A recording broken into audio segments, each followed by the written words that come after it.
Hi friends. Today, this Music Monday, I'm going to play The Family of God by Bill and Gloria Gaither. The story behind the hymn, The Family of God. Bill and Gloria Gaither are faithful members of a local church in Alexandria, Indiana, and the church body is very dear to them. A young family in their congregation, Ron and Darlene Garner, and their 3 children inspired the writing of the Gaithers' song, The Family of God. As Gloria tells it, it was a Saturday after Good Friday that Ron went in for work at the garage where he was serving as a mechanic. He was making up time that he had taken off the previous Thursday to take his little daughter for some tests prior to some anticipated heart surgery. While Ron was working with combustible material, there was an explosion.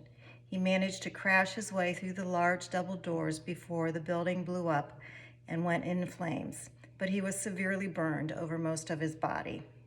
Ron was alive, but not expected to make it through the night.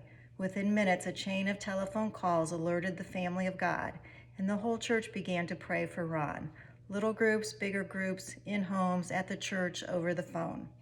The church building was kept open, and lights burned all through the night as a steady stream of folks who cared and loved came to talk to Jesus about this young father. Easter morning, the sun rose on a sanctuary filled with bleary-eyed congregation. The pastor came in with a report from the hospital. Ron has outlived the deadline. The doctor says he has a chance. For the body of Christ, that news was better than 8 hours of sleep and a good breakfast. New life was infused into us all. Tears of praise and joy began to flow, and our hope and gratitude poured itself into the glorious songs of Easter. Jesus lives, and because he lives, we too shall live. With the words of victory, we pledged ourselves to do what would lie ahead. Help with the children, many long trips to the hospital, blood for transfusions, money, meals, long months of support while the healing process went on. On our way home from church that morning, Bill and I were so full of the beauty of it all that we could hardly speak. Finally, we said to each other what we had come to realize through all this. They would do that for us too. It was almost too good to realize, but it was true. We aren't very model church members. The function we fill in the body of Christ takes us away from a lot of the activities of our congregation.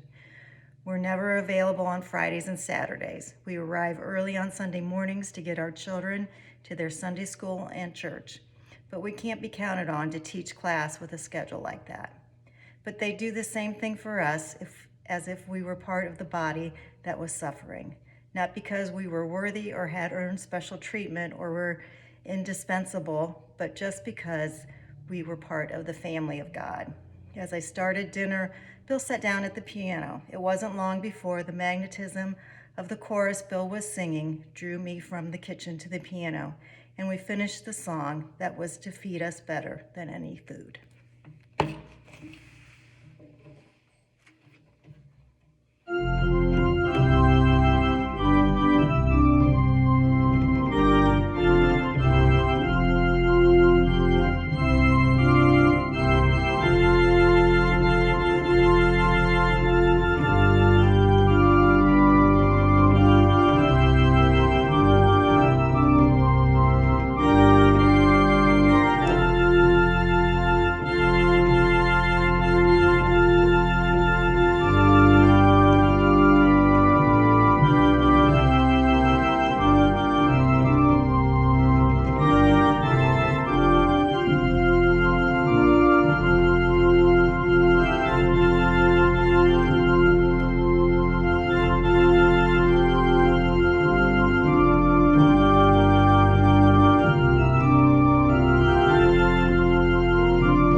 Have a good week, my family of God.